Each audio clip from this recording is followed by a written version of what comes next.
고맙습니다. 네, 얼굴 다시 뵈니까 반갑습니다. 한 주간도 잘 지내셨습니까? 네, 잘 또 하나님께서 지켜주시고 모든 기도의 제목 가운데 가장 좋은 것으로 채워주실 줄로 믿습니다. 자, 오늘은요, 하나님을 아는 것이 능력이다. 하나님을 아는 것이 능력이다. 호세아에 있는 말씀을 가지고 말씀 나누기를 원합니다. 하나님께 예배하기를 원합니다. 할렐루야. 네, 아무리 방해해도 눈에 보이는 것이 아무리 아닐지라도 무조건 갑니다. 무조건 갑니다.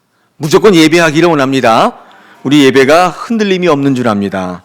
오늘 아침에 예배를 통한 영광 받으시기를 원합니다. 자, 금세기에 성공한 CEO를 몇 명 꽂으라고 한다면 굉장히 많이 있겠죠. 그런데 두 명을 이야기하고 싶습니다. GE, 제너럴 일렉트로닉스의 회장인 이 잭 웰치라고 하는 사람하고 마이크로소프트의 빌 게이츠, 잘 아시는 사람이죠. 이 사람들이 자기 성공의 비결이 뭐냐고 물었더니 이렇게 얘기했습니다. 잭 웰치는 학습만이 살아남는 길이다, 이렇게 얘기했다고 그래요. 그리고 빌 게이츠는 우리가 잘 아는 말인데 자기의 좌우명이라고 하면서 아는 것이 힘이다, 아는 것이 힘이다, 이렇게 말했다고 합니다. 이 두 사람의 성공의 공통점을 보면 성공의 비결을 자본이라고 얘기하지 않고 있어요. 성공의 비결을 기술이다, 이렇게 얘기하고 있지 않아요. 성공의 비결은 놀랍게도 지식이다, 그렇게 이야기하고 있더라는 것입니다. 넓게 보면 자본도 기술도 이 지식으로부터 비롯되는 것이기 때문에 아마 그렇게 생각했던 것 같아요. 새로운 지식에 대한 열망이 있을 때, 이 시대가 무엇을 요구하는지 알 때, 어떤 필요가 있는지를 우리가 알 때 정확히 시대를 읽어내면 자본이 붙고 기술이 발생한다는 거예요. 잘 모를 때 혹은 잘못 알고 있을 때 시대적인 착오를 하게 되고 엉뚱한 방향으로 가서 도태될 수밖에 없다, 그런 이야기인 것 같습니다. 우리들이 하는 일을 이 시간 한번 돌아보기를 원합니다. 잘 안 되고 있다면 한번 냉철히 한번 생각해 보십시오. 정말 자본의 문제입니까? 정말 기술이 없어서예요? 가만히 한번 생각해 보십시오. 뭐가 문제예요? 혹시 무지하기 때문은 아닌가요? 잘 몰라요. 내가 하는 일이 뭔지를 잘 몰라요. 물론 오래 다녔기 때문에, 오래 했기 때문에 이것저것 알긴 아는데 정통한가? 정말 제대로 읽고 있는가? 내가 하는 분야에서 정말 나는 잘 알고 있는가? 생각해 보면 그렇지 않을 때가 참 많다는 거예요. 자본과 기술의 문제가 해결되어도 정확한 지식이 없으면 안 되는 것을 참 많이 봅니다. 저는 이제 목회자니까 목회자를 한번 예를 들어 본다면 콜링이 있어요. 사명도 있단 말이에요. 그런다고 다 쓰임받는 거 아니라고요. 성경 및 그 주변 지식들을 잘 모르면 이건가? 저건가? 그 누가 이 얘기하면 그런가? 그런 목회자가 쓰임받을 수 있어요? 공부하지 않으면, 연구하지 않으면, 알지 못하면 쓰임 못 받아요. 그분이 콜링이 없어서가 아니에요. 사명이 없어서가 아니라고요. 그럴 경우에는 부은커녕 자기 자신도 버티기가 힘들어요. 저희 교단에 전문인 선교사라고 하는 제도가 있었습니다. 안수를 받지 않아도, 목사가 아니라도 선교사로 파송하는 거예요. 뭐 때문이냐면 그가 가지고 있는 전문적인 지식 때문이에요.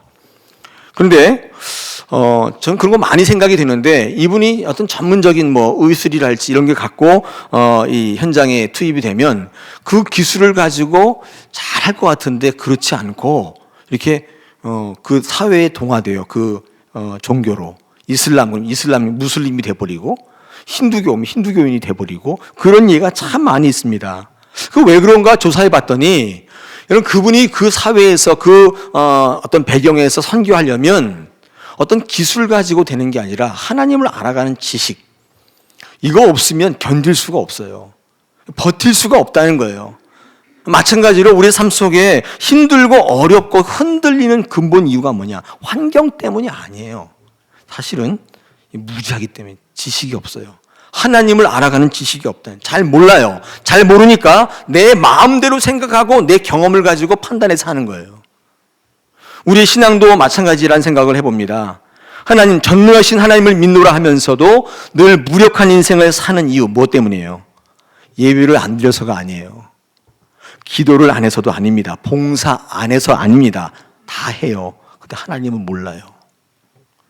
하나님을 아는 지식이 결여된 예배, 기도, 열정, 의지, 수고, 참 힘든 거 이거. 하나님의 능력을 구현하기가 어려워요. 그 누리기가 쉽지 않다고요. 그러므로 기독교 신앙에서 가장 중요한 것은 하나님을 알아가고자 하는 열망, 하나님을 알아가는 지식, 무엇보다 중요합니다. 여러분, 근데 중요한 게 또 있죠. 이 지식이 있다고 해서 모든 게 끝나는 게 아니고, 여러분, 이 지식이 능력이 되려면 반드시 검증되어야 돼요. 검증. 이 검증이 안 되면 사실은 이 지식이 능력으로 이루어지기가 어렵습니다. 하나님을 알아가는 지식에 있어서 우리가 왜 이토록 어떤 의미에서는 소극적인가 한번 생각해 보십시오. 한 번도 이 교회에서 설교 들은 내용이 내 삶 속에 실제화되어 나타난 적이 없어요. 적용해 본 적이 없다고요. 실제화되지 않았어요. 그냥 늘 듣는 얘기예요. 늘 뜬금없는 이야기고 전설의 고향 같은 이야기. 내 삶과 내가 하는 일에 전혀 관계없는 무관한 이야기로 들리고, 그래서 알아갈 만한 가치가 없다고 생각되는 이야기 혹시 아니었나요? 그러므로 무엇이든지 추상적인 거, 이론적인 것에서 반드시 실제적인 능력이 되려면 반드시 삶에서 검증되어져야 돼요. 검증되지 않는 지식은 지식이 아닙니다. 그냥 이론이고 추론일 뿐이에요. 영어 단어에서 이 practical이라는 단어가 있습니다. 이 practical이라는 단어가 실제적인 그런 단어인데, 참 재미있는 것은 이게 practice에서 왔어요. practice는 연습, 훈련 그런 뜻이거든요. 이 연관성을 좀 이해가 되십시오? 이게 정말 실제적이 되려면 내 삶 속에서 훈련되고 연습되지 않는 거는 늘 이론이에요. 늘 관념일 뿐이에요. 늘 혀끝에 있는 구호예요. 말만 하는 거예요. 실제적이 되려면 반드시 훈련하고 연습해야 돼요. 그때 수많은 이론들이, 추론들이 내 안에 들어와 능력이 되고 실력이 되는 거예요. 여러분, 지식에 있어서의 검증은 내 삶에서 적용해보라는 것입니다. 연습해보라는 것입니다. 내 머리에만 담지 말고 한번 적용해보라는 거예요. 이게 프랙티컬이에요. 하나님을 모르는 것도 문제지만 하나님을 이론적으로 알고 있는 우리 신앙은 더 문제예요. 한 번도 내 삶 속에 해본 적이 없어요. 그래서 늘 무기력해요. 내 삶과는 관계없다고 생각하고, 설교는 교회에서나 듣는 거라고 생각하고, 교회 문을 나서는 순간 완전히 백지 상태가 돼요. 내 삶 속에 하나님의 능력, 그 무한한 능력을 누리고 싶다면 빨리 자세를 바꾸셔야 돼요. 배우고 받아들이는데 빨라야 돼요. 이 배움과 적용이 남달라야 된다는 거예요. 여러분 기억나십니까? 제가 금요 심야 때 이 fast learner라고 하는 얘기를 했습니다. 이 배우는데 빠른 학습자. 그죠? 성공하는 사람, 부흥하는 민족의 특징은 이 받아들이는데 빠르다는 특징이 있어요. 일본의 이 민족 보십시오. 일본 메이지 유신 같은 경우가 그런 거 아니에요. 아시아에서는요, 제일 먼저 자세를 바꿨어요. 받아들이고 배우는 자세를 바꿨다고요. 그러나 동남아의 수많은 나라들이 자기 문화의 전통이나 삶의 관습을 놓지 못해가지고 지금 어때요? 좀 낙후되어 있지 않습니까? 일본은 지금 세계를 주물락팔락 하고 있잖아요. 왜 그렇습니까? 받아들이는데 빨랐다고요. 유대인들은요, 어떤 사람인가 이 소개했습니다. 먼저 믿고 나중 생각해요. 이게 헤브라이즘이에요. 헬레니즘은 늘 생각만 해요. 나는 생각한다, 고로 존재한다. 지금도 로댕은 아주 생각하고 있잖아. 계속 생각만 하고 있어요. 지금 발전이 있습니까? 발전은 없어요. 생각만 해서 뭐예요? 이해되면 나중에 패스트 러너가 아니에요. 이미 늦었어요. 때를 놓치는 거예요. 여러분, 기업도 시대도 마찬가지라는 생각입니다. 이 기업은 시대에 민감해야 되지 않습니까? 빨리빨리 받아들이고 전환하지 않으면 살아남을 수가 없다는 거예요. 여러분, 세계에서 특히 유럽이나 미주 지역에서 핸드폰 시장 점유율 1위였던 기업이 누군지 아세요? 어떤 회사인 줄 아세요? 2000년도 초반 때까지만 해도 이 회사가 1위였어요. 그게 노키아라고 하는 회사 있습니다. 핀란드 회사인데 핸드폰 만드는 제조 회사예요. 세계의 시장을 다 점유하고 있었는데 이 노키아가 왜 망한 줄 아세요? 지금 마이크로소프트에 합병이 돼가지고 뭐 한다고 하는데 별로 기대가 없어요. 왜 망했냐? 제가 책을 한번 읽어보니까 이런 카메라가 전화기 속에 들어온다는 생각을 못했어요. 여러분 지금 전화기 안에 카메라 다 들어가 있지 않습니까?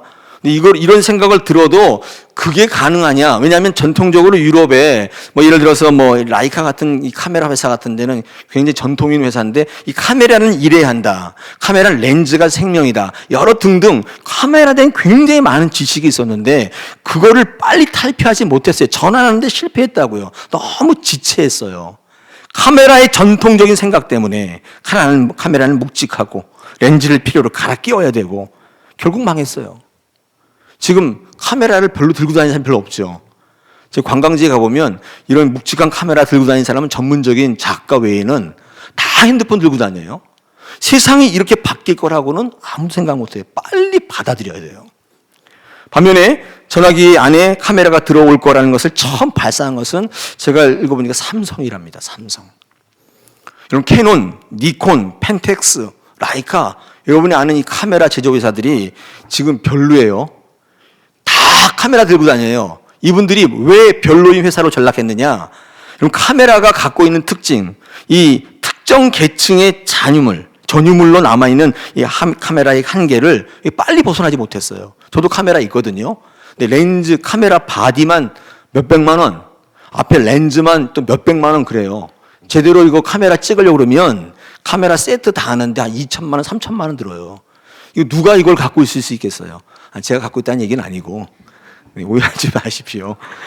제가 여기 보니까 마음에 드는 렌즈 있는데 딱 보니까 400만 원. 또 어떤 렌즈, 단렌즈 같은 것도 보면 몇백만 원. 다 그래요. 특정 계층이 갖고 있는 전유물이잖아요.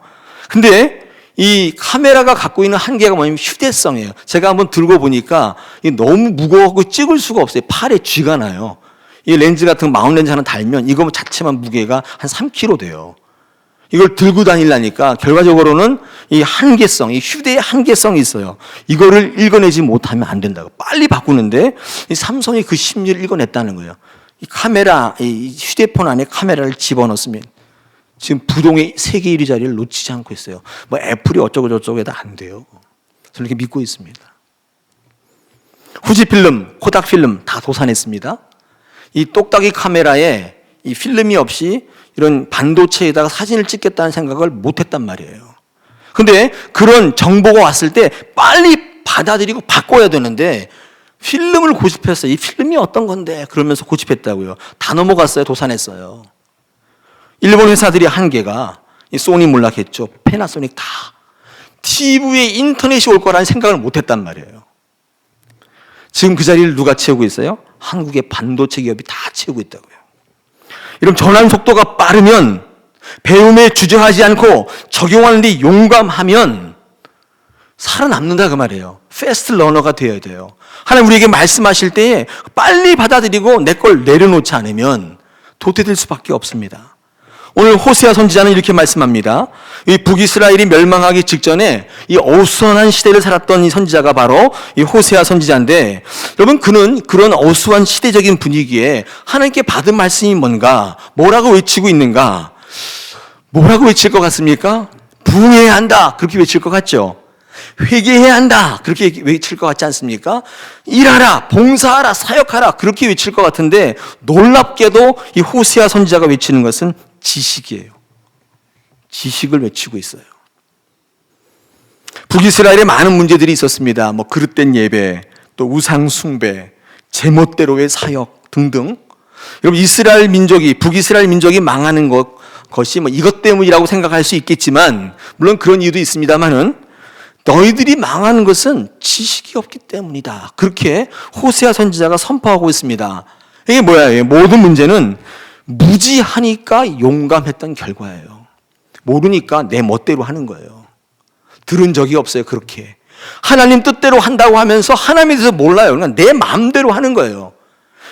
무지하니까 용감했던 결과가 북이스라엘이 멸망하는 거예요. 이것을 보면서 호세아 선지자가 오늘 읽진 않았지만 호세아 4장 6절에서 이렇게 선포합니다. 내 백성이 지식이 없음으로 망하는도다. 네가 지식을 버렸으니 나도 너를 버려 내 제사장이 되지 못하게 할 것이요, 네가 네 하나님의 율법을 잊었으니 나도 네 자녀들을 잊어버리리라. 선포하는 거죠. 우리는 이 말씀을 통해 뭘 알 수 있습니까? 하나님에 대한 지식이 곧 하나님이로구나 알았다 그 말이에요. 우리는 교회에서 이런 말씀 자주 하죠. 하나님을 구하라, 하나님을 만나라, 그런 얘기를 많이 하는데 이게 도대체 무슨 말인지를 그동안 몰랐어요. 근데 이제는 알 것 같아요. 하나님에 대해서 알아가려는 열망, 열심 있지요. 아, 이게 하나님을 구하는 것이로구나. 하나님을 만난다는 개념이 이런 거로구나.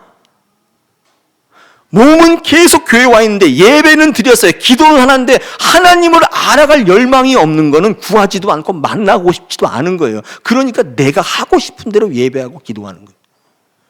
하나님 뜻을 이루기가 어렵다. 북이스라엘이 멸망한 이유가 바로 지식이 없어 멸망하는구나. 호세아 선지자가 이 시간 선포하는 것입니다. 제가 예전에 봤던 뮤지컬 가운데 지저스 크라이스트 슈퍼스타라는 게 있습니다. 오래전에 했는데 여러분 거기에 이 한 대목 중에 그런 거 있어요. 가룟 유다의 홀령이 나타나서 공중을 떠돌아다니면서 이렇게 노래하는 장면이 있는데 물론 성경적은 아니면 성경에 그런 거 없어요. 근데 작가의 이렇게 상상력인데 거기에 굉장히 의미심장한 노래가 하나 나오는데 제목이 노래 가사에도 나오지만 Why didn't you tell me? 이런 노래예요. 왜 내게 말해주지 않았냐? 근데 그런 노래인데 왜 십자가 뒤에 부활이 있다는 거 말해주지 않았냐? 그러면서 내가 그거 알았더라면 진작 내게 말해주었더라면 내가 어떻게 주님을 팔았겠느냐? 가사의 내용이 이런 거예요. 그러니까 가룟 유다도 몰랐다는 거예요. 몰라서 그랬다는 거예요. 근데 생각해 보세요. 주님이 말씀 안 해주셨나요? 수없이 말했어요. 수없이. 문제가 뭐예요? 알려고 하지 않았어요. 그게 문제예요. 이건 어떤 사실일 때요, 알려고 하지 않으면 기가 다치는 거 알고 계시죠? 막 뭐라고 해도 관심 없으면 뭐라고 했는지 기억이 안 나요. 제가 약간 그런 경향이 있는데 저는 뉴스 볼 때 누가 얘기하면 못 알아들어요. 제 아내가 뭐라고 하는데 알았지? 그러고 가는데 몰라요. 관심 없이 귀가 닫혀 있는 거예요. 가룟 유다가 예수님과 3년 동안 동행하면서 수없이 들었는데 왜 내게 말해주지 않았냐요? 문제가 뭡니까? 받아들이는데 문제가 있어요. 자기 생각, 자기 방식을 버리지 않고 전환하는데 시간이 많이 걸렸습니다. 급기야는 죽고 나서 홀령이 돼서야 받아들이게 되었다. 그 얘기 아니에요? 작가의 의도잖아요. 가룟 유다의 홀령이 돌아다니면서 노래했다. 그 내용입니다. 여러분 생각해 보십시오. 우리는요, 궁극적으로 다 알 겁니다. 문제는 언제 알게 되는가가 문제예요. 빨리 알아야 돼요. 빨리. 천국과 지식이 있는 거 다 알게 돼요. 천국과 지옥이 있는 거 다 알게 될 거란 말이에요. 근데 나중에 알면 안 돼요. 지금 알아야 돼. 빨리 알아야 돼요. 참 지식은 여호와를 알아가는 것부터 시작된다. 잠언 1장 7절에 이렇게 말씀합니다. 여호와를 경외하는 것이 지식의 근본이거늘 미련한 자는 지혜와 훈계를 멸시한다. 그럼 지식의 근본이 뭐라고요? 여호와를 경외하는 거, 여호와를 알아가는 겁니다. 할렐루야. 오늘 이 본문의 배경이 되는 이스라엘 백성들, 그들은 하나님을 오해했습니다. 아까 제가 말씀드린 것처럼 이 북이스라엘 백성들의 죄악으로 인하여서 하나님이 이제 그들을 징계하고 심판하려 하십니다. 여러분, 북이스라엘은 패역한 나라라고 그랬잖아요. 이 북이스라엘을 세운 이 여로보암이라고 하는 이 왕은 이 다윗의 적통이 아니에요. 그 누구냐 하면 솔로몬의 대신 신하였던 느바시라고 하는 사람의 아들입니다. 다시 말해서 왕이 될 수 있는 인물이 아니에요. 쿠데타로 왕 됐어요. 반란을 일으켜서 왕이 됐단 말이에요. 근데 여러분, 그러니까 뭐 정통성이 없는 거죠. 근데 반면 남유다, 이 이스라엘 둘로 남북으로 나눠졌는데 남쪽에 있는 나라는 솔로몬이 진짜 아들입니다. 르호보암이 이 왕이 됐는데, 이 르호보암이 왕이 됐는데 왜 나라가 갈라졌냐면 이 르호보암이라는 사람은 좀 정통성은 있는데 좀 치우친 정치했습니다. 예를 들어서 뭐 원로들 무시하고 젊은 사람들하고만 이야기하고 또 시대의 니들을 읽지를 못해서 아버지는 뭐 채찍으로 했지만 나는 전갈로 징치할 거다 그러면서 백성들이라는 것들은 그냥 편하게 두면 안 돼. 뭐 이런 논리를 가지고 있었어요. 많은 사람들이 등을 돌리고 12지파 중에서 10개의 지파가 이 쿠데타 일으킨 이 여로보암 쪽으로 붙었어요. 그리고 유다 지파와 베냐민 지파만 이 남쪽 유다로 형성이 됐습니다. 정통성은 이 남유다에 있었지만 여러분, 저는 그 쿠데타가 일어날 수 있다고 생각이 됩니다. 그럴 수 있겠죠. 아니 세우신 정통성이 있다 할지라도 자기 역할을 못하니까, 하나님을 알지 못하고 그 기대에 부합하지 않으니까 변변치 않잖아요. 물론 쿠데타 일어날 수 있고 반란이 일어날 수 있는데, 여러분 여로보암이 왜 죄가 심각하냐면 그거를 개혁하려고 했던 게 아니라 하나님을 개혁하려고 했어요. 그래서 단지역에다가 별도의 성소를 만들고 금송아지 섬기면서 예루살렘 성전에 갈 필요 없고 여기서 예배해도 된다. 자기 정치에 이용해 먹었단 말이에요. 이게 굉장한 죄예요. 아무리 정통성이 있다 할지라도 하나님 모르면, 하나님 알아가려는 노력이 없으면 이렇게 되는 거예요. 여러분 그 정통성이 보증수표 아닙니다. 믿음의 가정의 아이들을 보십시오. 목사님 가정의 아이들 보라고요. 양극단이에요. 완전히 믿음이 좋든가 완전히 개망난이든가, 둘 중에 하나예요. 이런 목사님 가정이라고 뭐 뿌리 깊은 뭐 믿음의 가정이라고 다 잘 되는 거예요? 그렇지 않아요. 어떨 때? 하나님을 알아가려고 애쓸 때, 그때 하나님께서 그 가정을 사용하시는 줄 믿습니다. 특별히 북이스라엘 같은 경우는 우상 숭배를 일삼고 하나님의 법을 능멸했습니다. 아합과 이세벨 같은 사람 보십시오. 그 뭐 왕도 아니고 뭐도 아니잖아요. 이 북이스라엘의 가장 패역했던 왕, 자기 멋대로 살았어요. 자기 기준을 가지고 신앙생활을 했어요. 하나님 그들을 그냥 보고만 있지 않으신다는 것입니다. 심판하시는 거예요. 멸하신다고요. 왜 그렇습니까? 공의의 하나님이시기 때문에 그래요. 공의의 하나님이시기 때문에 징계하세요. 심판하신다고요. 여러분 우리가 이것을 아는 것이 하나님을 아는 지식이에요. 제가 많은 분들과 이야기해 보면 어떤 분은 하나님은 사랑의 하나님이라고만 알고 있어요. 하나님은 끝없이 사랑하시는 분인 줄 알아요. 그래서 잘못해도 그래 오냐 그렇게 하시고, 또 우상 숭배에도 아이고 이거 어떻게, 그래 잘하면 되지 이러는 줄 알아요. 근데 착각이에요. 뭐예요? 하나님은 어떤 하나님이시라고요? 공의의 하나님. 반드시 죄는 심판하시고 바로 잡으신다고요. 그러므로 하나님의 사랑은 공의에 제한받아요. 이거는 제가 한 말이 아니라 유명한 신학자가 한 말인데 적어놔도 무방해요. 하나님의 사랑은 공의에 의해서 제한받는다는 거예요. 이스라엘 백성들은 이 하나님을 몰랐어요. 자기들을 치시고 또 찢으시는 거를 죽이는 줄 알고 오해했어요.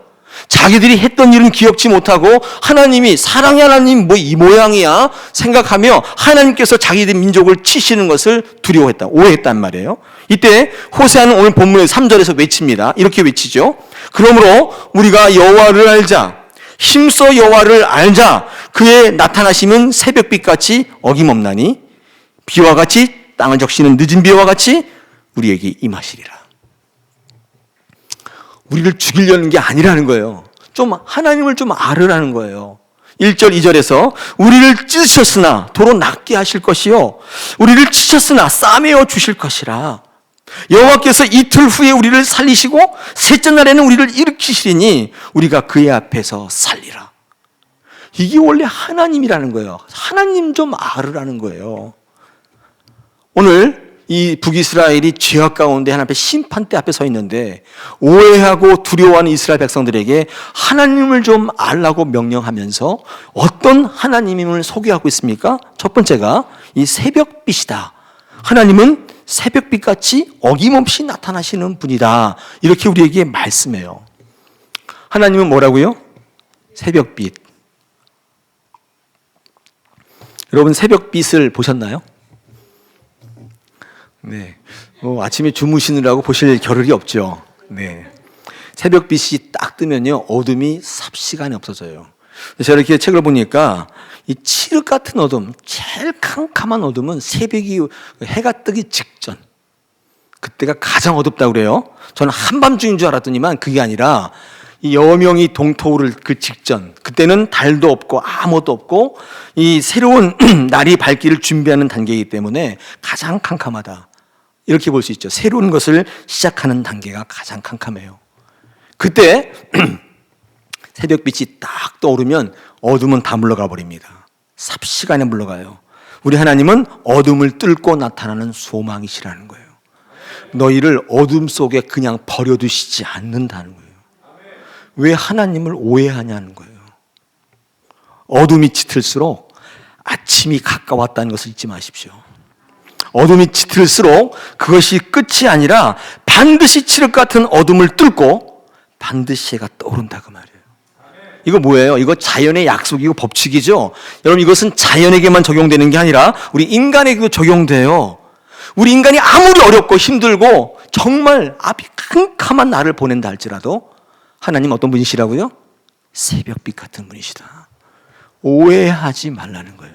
하나님을 바로 알아감으로 버티라는 거예요. 반드시 해가 떠오른다는 거예요. 상황이 별로 안 좋죠.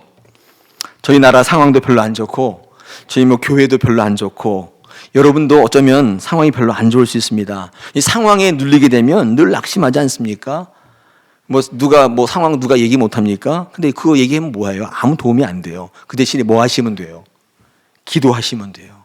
기도하시면 길이 보이고 하나님께서 그것을 풀어주시기 시작해요. 기도는 두려움이 아니라 가능성을 보게 만든다고요. 우리의 주시는 상황에 집중하면요, 그 상황 모두 상처가 됩니다. 분노가 돼요. 원망이 된다고요. 근데 성령 안에서 하나님께 집중하고 하나님을 알아가기 시작하면 슬픔이 비전이 돼요. 그때 선지자들이 얘기하지 않습니까? 자녀들은 예언하게 되고 청년들은 환상을 보고 아비들은 꿈을 꾸게 될 것이다. 성령의 눈으로 보라는 거예요. 가능성을 보면 그게 신앙의 눈이에요. 그게 신앙이에요. 아, 다 끝났구나. 하나님께서 나를 죽이려고 하시는구나. 오해했다고요. 오해해도 단단히 오해하신 거예요. 오늘 이 아침에 호세아 선지자의 애달픈 선포를 들으셔야 돼요. 여호와를 알자. 힘써 여호와를 알아야 된다. 중국에 가면 관우동상이 있다고 그러죠. 관우동상이 많은데 이 관우동상의 특징이 뭐냐면 오른손에는 청령 언월도, 이 큰 창 같은 거 칼을 딱 들고 있고 이 왼손에는요 항상 이 춘추를 끼안고 있는데 춘추가 역사책이거든요. 이걸 딱 끼안고 있다는 거예요. 이 관우상을 보면 느끼는 게 많이 있다고 그러죠. 이 관우가 싸움만 잘하는 게 아니라 이 춘추 역사책을 통해서 항상 가능성을 보는 거예요. 이 관우는 역사를 통해서 가능성을 본 거예요. 한쪽에는 칼을 들고 있지만 한쪽에 항상 역사책을 끼면서 과거로부터 배워왔단 말이에요. 배우는데 그는 주저하지 않았어요. 관우가 이 왼쪽에 춘추를 끼고 있다면 우리는 뭘 끼고 있어요? 끼워볼까요? 다 이렇게, 여기 이쪽이구나. 다 끼웠다. 한쪽에는 실력, 능력을 들고 한쪽 하나님의 말씀을 끼고 있어야 돼요. 하나님의 말씀을 끼고 있는 사람은 절대 하나님 오해하지 않아요. 이 오해가 사단의 전략인 거 아시죠? 이 오해가 인생의 모든 비극을 불러오는데 이 인생의 가장 큰 비극은 하나님을 오해하는 겁니다. 사단이 우리에게 역사하는데 어떻게 역사하냐면 하나님 오해하게 만들어요. 그리고 관계를 띄어놔요. 하나님 오해할 때 반드시 아시면 여기에 넘어가잖아. 이거 모르시는 분은 넘어갈 수밖에 없어요. 교역자와 성도 사이를 이간질시키고 성도와 성도 사이를 이간질시키고 궁극적으로는 교회로부터 띄워놓고 궁극적으로는 교회에 발걸음하지 않도록 만드는 게 사단의 전략이에요. 하나님을 아시면 이런 일이 없어요. 흔들림이 없는 거예요. 이게 우리의 승리의 비결인 줄 압니다. 그래서 호세아는 6장 6절에서 이렇게 얘기합니다. 나는 인애를 원하고 제사를 원하지 아니하며 번제보다 하나님을 아는 것을 원하노라. 제사도 원치 않는다는 거예요. 번제 그런 거 필요 없다는 거예요. 하나님을 알아가기 시작하면 그것을 통해서 모든 것이 제자리를 잡기 시작해요. 그때 의미가 있다는 거예요. 두 번째, 오늘 3절에 통해서 호세아가 하나님을 어떤 분이라고 소개하면서 오해하지 말라고 하냐면 두 번째는 늦은 비라고 얘기하고 있습니다. 그렇죠? 3절에 보니까 이렇게 얘기하지 않습니까? 우리 하반절에 이렇게 빛같이 어김없나니 비와 같이 땅을 적시는 늦은 비와 같이 우리에게 임하시리라 하니라. 늦은 비와 같이 우리에게 임하시는 존재가 하나님이야. 오해하면 안 된다고 얘기하십니다. 이 늦은 비가 어떤 의미일까요? 왜 호세아는 하나님을 늦은 비에다가 비유했을까요? 늦은 비는 도대체 뭐예요? 제가 여러 차례 한번 강단에서 설교하거나 강의할 때 말씀드렸는데 한 번 더 재방송하자면, 중동 지역에는 1년에 크게 2차례 비가 온다고 합니다. 보통 밀농사 같은 거 많이 하게 되는데 한여름 동안 건기에 비가 안 오면 이 논바닥이 쫙 갈라져서 완전히 거북이 등같이 쫙 갈라져 있고 아무것도 살 수 없는 희망과 소망이라고 눈꼽만치도 보이지 않는 그런 척박한 땅으로 변하는데, 이 사막 가운데 건기 때 보면 그렇지 않습니까? 근데 이 땅에 10월이나 11월 정도에 비가 내리기 시작하면 신기하게 싹이 트기 시작하는데, 어디서 나타났는지 초록색 싹이 나기 시작하는 거예요. 진짜 이게 신기하지 않습니까? 생명이 올라와요. 이때 그 생명이 올라오게끔 했다고 해서 이른 비를요, 생명의 비라고 합니다. 생명이 움트게 하는 거죠. 근데 중요한 것은요, 이게 딱 그때 와야 돼요. 그때 안 오면 또 안 돼요. 타이밍이 죽여줘야 돼요. 타이밍 안 맞으면 안 된다. 그때 이제 그 나기 시작할 때 물 위에다 파종을 하기 시작하면요, 곡식이 자라나기 시작한다는 거예요. 이 곡식이 쫙 자라다가 3월 달쯤 되거나 4월 달 되면 한 번 더 비가 와야 되는데, 그냥 이렇게 어느 정도 컸던 이 곡식이 좀 이렇게 비가 딱 맞으면 싹 크는데, 이 비가 안 오면 그냥 거기 성장이 멎어버려요. 근데 비를 딱 맞게 되면 그 곡식의 알이 굵어지고 당도가 높아져요. 이 늦은 비를요, 성장의 비라고 해요. 이른 비, 늦은 비는요, 생명의 비고 성장의 비예요. 하나님께서 우리에게 축복을 주시는데 이른 비를 쫙 부어주시고, 그 때문에 소성케 하시고, 그 다음에 늦은 비를 쫙 부어주셔서 확 커버리게 한단 말이에요. 요것도 딱 타이밍에 맞게 와야 돼요. 그래야 성장이 되는 거예요. 다 시들어버린다면 뭐예요? 성장 안 되고 그대로 멈춰버린다는 것이죠. 신명기 11장의 말씀을 소개합니다. 신명기 11장 13절로 15절. 내가 오늘 너희에게 명하는 내 명령을 너희가 만일 청종하고 너희 하나님 여호와를 사랑하여 마음을 다하고 뜻을 다하여 섬기면, 조건이 붙었습니다. 여호와께서 너희의 땅에 이른 비 늦은 비를 적당한 때에 내리시리니 너희가 곡식과 포도주와 기름을 얻을 것이요 또 가축을 위하여 들에 풀이 나게 하시리니 내가 먹고 배부를 것이라. 14절에 주목하십시오. 이른 비 늦은 비를 어떻게 해요? 타이밍에 딱 맞게 주신다는 거예요. 딱 주신다는 거예요. 지금 우리 애들이 커야 되는데 그때 비가 쫙 오면 확 커버리는 거예요. 그냥. 지금 죽겠어요. 한 푼도 없어요. 죽겠는데 생명의 비가 쫙 내리는 거예요. 다시 소성케 하시는 거예요. 오늘 호세아 선지자가 하나님을 지독하게 오해하고 있는 북이스라엘 백성들에게 하나님 어떤 존재라고요? 늦은 비와 같은 존재시다 말씀합니다. 때에 따라서 적당한 때 타이밍에 맞게 기가 막히게 부어주신다는 거예요. 은혜의 하나님, 왜 그 하나님을 오해하느냐? 왜 내 눈에 나타나는 현실만 보고 하나님을 판단하느냐? 우리에게 말씀합니다. 사랑하는 여러분, 우리 인생에도 이른 비와 늦은 비가 필요할 때가 많지 않습니까? 다 망했습니다. 다 실패했어요. 그러나 더 이상 아무 희망도 없고 소망이 없어 보이지만 하나님을 알아가는 사람, 하나님을 제대로 아는 사람에게는요, 이 늦은 비의 은혜가 있다는 것입니다. 여러분 기억하십시오. 이 시대가 많이 어렵습니다. 저도 알고 있고 저도 체감하고 있어요. 이른 비, 늦은 비, 이 생명의 비가, 성장의 비가 내리기 시작하면 그때부터 이 다사랑교회 생명이 싹트기 시작하는 거예요. 여러분 아무 희망이 없다는 여러분 사업장에 뭐가 움직이기 시작하는 거예요. 그때 하나님께서 늦은 비를 부어주시고 그 결실을 풍성하게 만드시는 거예요. 할렐루야. 적당한 때. 여러분 위기가 없는 게 아닙니다. 있습니다. 근데 하나님을 알아가는 사람은 벗어나게 하시고 하나님께서 드러내시고 하나님께서 그것을 경험케 하시고 열매를 맺게 하신다는 것입니다. 하나님께서는 우리를 찢으시기도 합니다. 도로 낫게 하셔요. 우리를 치시기도 하지만 싸매어 주시는 이심을 믿으시기를 바랍니다. 나의 무지로 하나님께 징계받을 때, 심판받을 때, 아, 여기가 아닌가 봐. 아, 내가 잘못 짚었나 봐. 그러고 하나님을 떠나가는 것은 무지의 소치예요. 그게 이 호세아 선지자가 그게 너무 안타까워서 지금 다 망해버리는 이스라엘 백성에게 지식이 없어 망한다, 하나님을 알아가자고 계속 선포하고 있는 것입니다. 그때 우리의 눈이 떠지고 고난이 복이며 위기가 기회라는 것을 성경이 말씀한다는 거예요. 오늘 이 시대는요, 이 북이스라엘이 멸망할 때와 별다를 바 없습니다. 지금 여러분 뭐 뉴스를 통해서 보시지 않습니까? 저는 겁나서 뉴스를 잘 못 보겠습니다. 특히 요즘에 근래에 와서 주변 강국들이 무장하고 전쟁 무기를 갖고 자랑하고. 근데 우리나라를 딱 보면 아무것도 없어요. 그냥 가만히 이렇게 있어요. 가만히 있는 나라예요. 근데 여러분 겁 안 나세요?